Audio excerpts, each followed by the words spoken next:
What's up everyone, Colby Cheese here with another in the Dark Souls 2 boss kill series. This time we're going to be doing the Ruined Sentinels, one of, if not the hardest boss in the game, especially based on the time at which you will actually encounter this boss, in addition to the fact that there's pretty much only one build that's really good at doing this one consistently without the help of anyone else. Now, you'll notice I actually summoned Pilgrim Belclair.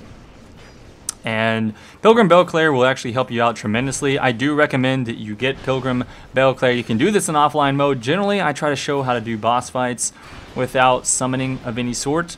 But there's really no magic trick to this boss. Just a few things to keep note of. You are going to have to fight 3 Ruined Sentinels. The first one here you can fight by itself as long as you stay up on top of this ledge.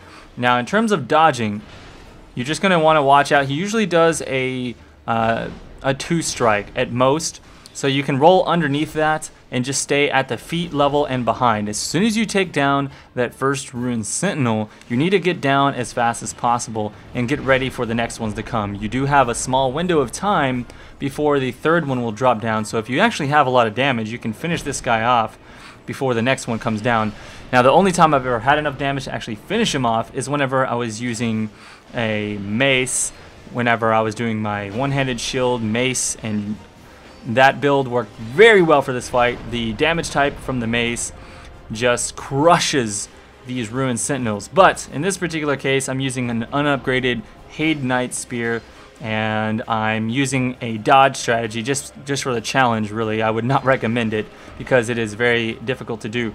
I tried this several times without summoning Pilgrim Belclair, and it's definitely possible, but not really worth doing unless you're doing some kind of challenge run.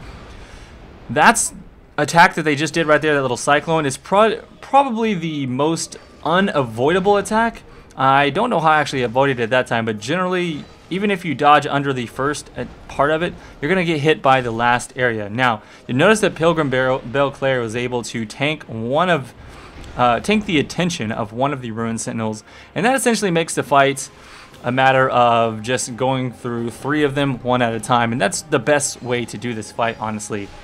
So you dodge under each little swing like that, and sometimes at range they will throw their shields at you. That one will do the most damage. If you have a shield, then shield block strategy is pretty much the best. Wait for them to do their attacks after they've done their wind up. Go for a few attacks yourself, and eventually you will wear them down. Thank you guys for watching the boss kill series, and I'll see you around next time. I'm Colby Cheese. Peace out.